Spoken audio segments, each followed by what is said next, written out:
தொலைந்த மூக்கு. ஒரு ஊரில் கார்த்திக், புவனா என்ற அண்ணன் தங்கை இருந்தார்கள். இருவருக்கும் எப்போதும் சண்டைதான். அண்ணன் கார்த்திக் மகா குறும்பன். அவன் 2ஆம் வகுப்பு படிக்கின்றான்.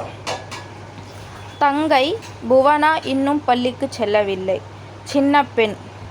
தாய் தந்தை இருவரும் பணிபுரிகின்றார்கள். அப்பத்தாவும் தாத்தாவும் இவர்களுடன் தான் இருக்கிறார்கள். மொத்தம் 5 பேர் இருக்கிறார்கள்.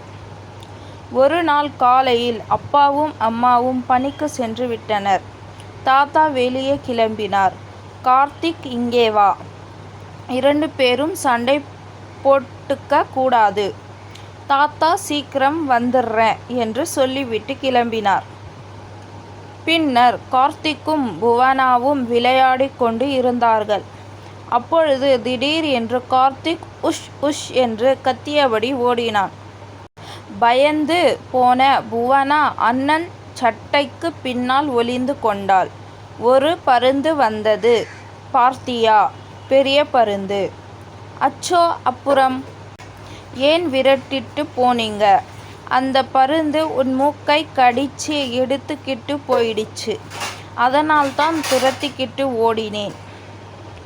ஆனா அதுக்குள்ள பறந்தே போயிடுச்சு என்று பயப்படுத்தினான். புவனா அழ ஆரம்பித்து விட்டாள். அம்மா, என் மூக்கு என் மூக்கு என்று அழுதபடியே வீட்டிற்கு சென்றாள். அவள் கத்தின சத்தத்திற்கு அக்கம் பக்கம் உள்ளவர்கள் அனைவருமே பயந்து விட்டனர். யார் என்ன சொல்லியும் அழுகை நிறுத்தவில்லை. அப்பத்தா, அதெல்லாம் ஒன்றும் இல்லை, அண்ணன் விளையாடுகிறான் என்றான். கேட்கவே இல்லையே. தாத்தா அந்த சமயம் வீட்டிற்குள் வந்தார். என்னாச்சு பாப்பாக்கு என்று பதட்டமுடன் கேட்டார். தன் அழுகையை நிறுத்தி, தாத்தா, நானும் அண்ணனும் விளையாடிக்கிட்டு இருந்தோமா, ஒரு பெரிய பருந்து கருப்பு கலர்ல வந்துச்சா. என் மூக்கை கடிச்சு எடுத்து போயிடுச்சு தாத்தா.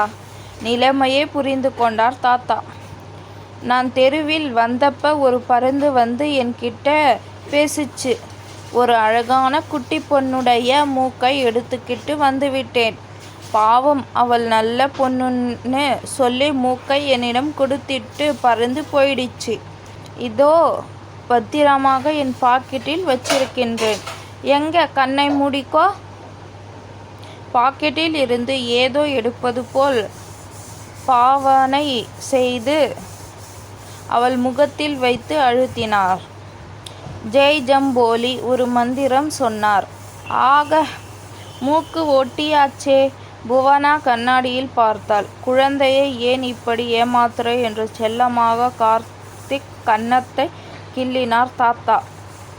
ஐயா, மூக்கு வந்துச்சே, ஜாலி ஜாலி என்று சொல்லி மீண்டும் ஆனந்தமாக விளையாட துவக்கினார்.